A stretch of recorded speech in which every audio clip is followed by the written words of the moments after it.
Today we're working on the turbo coupe. To fix this exhaust leak. I picked it. So we'll do that and the injectors. See what happens. There we go. So just got the intercooler off. It's kind of cute. It's like the size of a, I don't know, stock WRX intercooler almost. Better than nothing, you know. The older ones had no intercooler.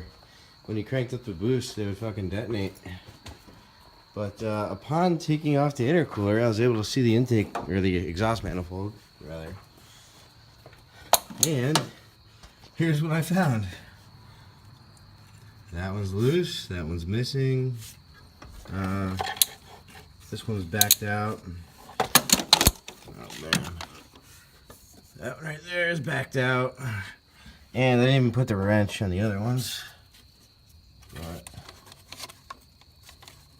that one's loose. Spinning that one by hand.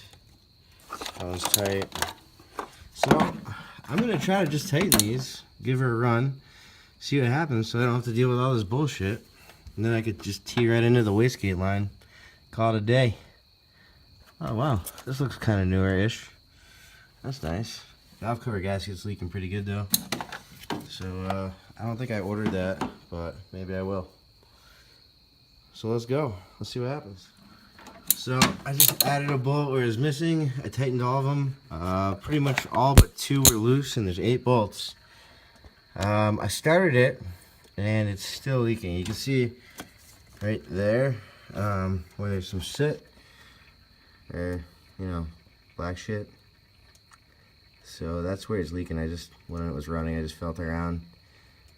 So this bolt might be loose. I actually didn't touch that one. Or I still got to pull the manifold, which kind of sucks because I don't want to deal with that EGR bullshit down there, which might just get blocked off. We'll see. So that's what happened. This one is loose as shit too, but there's an outside bolt that holds on that little mount. So I might just cut that mount, but this one's loose as shit. I didn't think this one would come loose because there's literally a second stud where this bolt. Let's see if I can show you. There's a stud that comes off the bolt, much like these, and that one holds that pipe. So how the fuck did that loosen up? How is that even possible? So I'm gonna try tightening this one, starting it again, and hopefully I don't have to take this manifold off because that'd be way nicer than actually doing it, you know? The bolt. I actually cut this bracket with a Dremel very carefully, not hitting the oil line. I'm about to go put it on the vise, and then I'll remake this bracket in the near future, and by that I mean absolutely fucking never. So I'm gonna just go put it in the vise, crank it off, be easy. Yo, this thing is on here. I don't know. So I'm just gonna cut the bracket off and just reuse the bolt, or yeah, I don't know. I got the Dremel going. Always wear eye protection. Also, don't do this anywhere near your pants. That happens. I was holding this, using my leg to stabilize it, and I was cutting it with a Dremel cutting disc right there.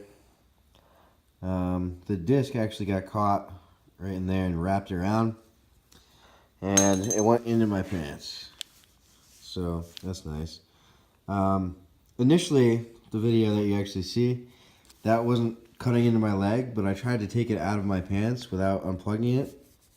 And this Dremel has been retrofitted with a toggle switch because the original switch broke.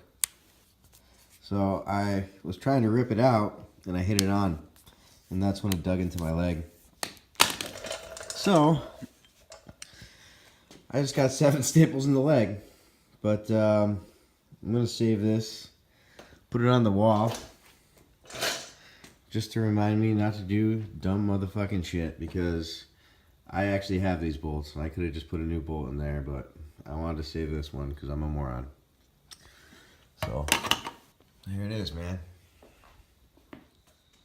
So here's how the hospital went. I cut my leg open.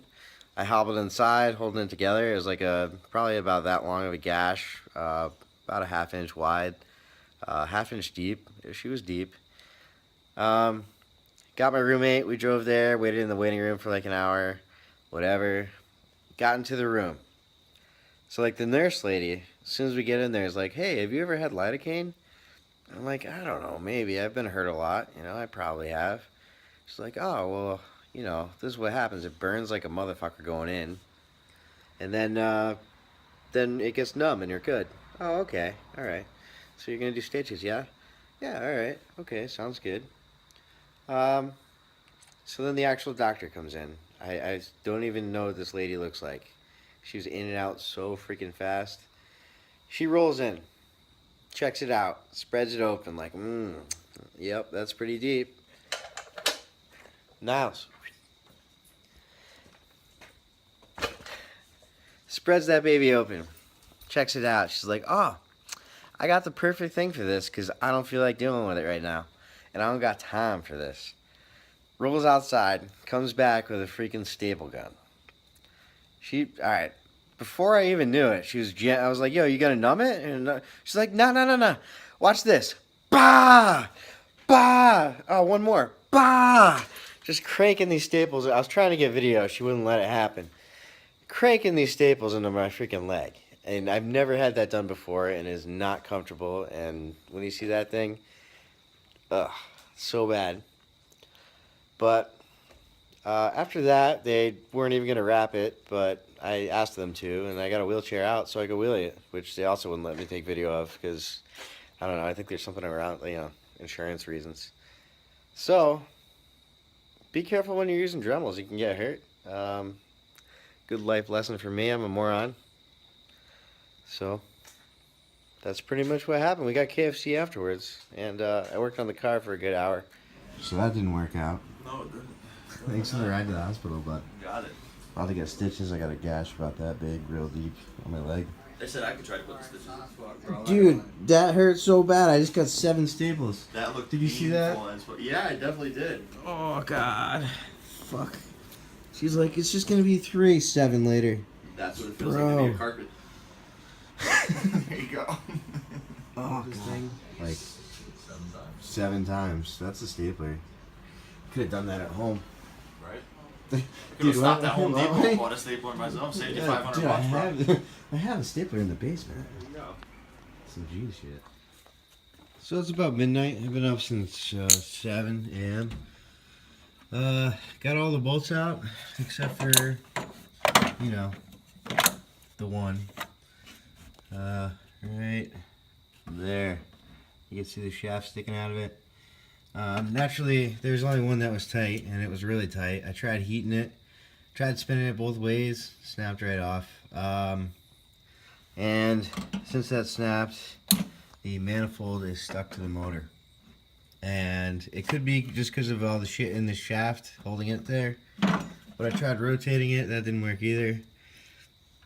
I just put my finger through the strut tower right there.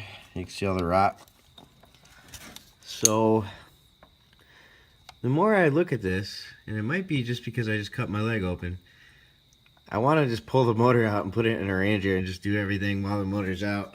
I know it runs, I know it boosts, the turbo works, doesn't smoke. So I don't know, because I know if I register this car, there's just going to be problems with it. Like the first week I drive it, there's just going to be problems and problems. Like the clutch right now, either the master or the slave is bad. Like it works for a second, and like as you hold it down, it just goes out. Also, the clutch is not in great shape. I tried doing a brake stand with it, and it just burned the clutch. So I don't know. I'm thinking more and more I want to just yank the motor out of this thing and scrap it. It's got a cat on it still. So I can cut the cat off and make a little bit of money there. I'm going to scrap the shell. Might take these seats out for one of my Rangers. You know, might even pull the steering wheel for one of the Rangers. I really don't love this car. And I really only bought it for just the motor. It was just, you know, I was thinking about driving it for the winter. But I have way more awesome, a way more awesome project that I've been trying to finish for like the last 5 years. So I think I'm going to put more time into that and just yank this motor, get it yanked, get rid of this car.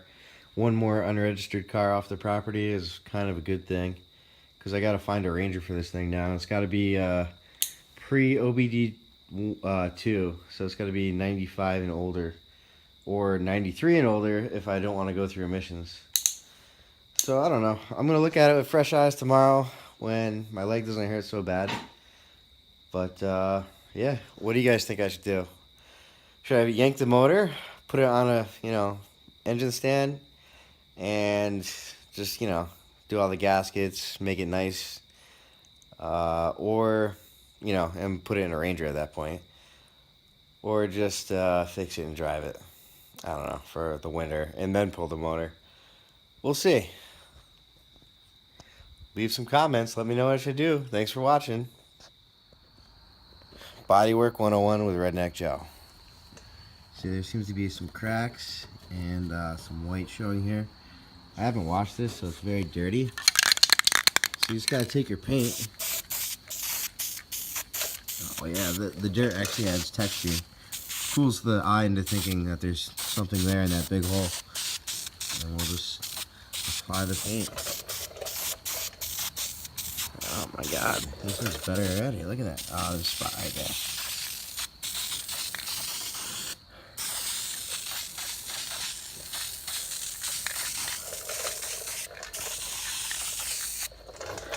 And there you have it. Brand new. Mint. Can't even tell there's a big dark hole there. Next we'll do rot replacement. See, there's a hole right there. So we'll just... I forgot the cardboard. You gotta put cardboard or spray foam. Then you file it down. And then spray this. It's mint. We're good.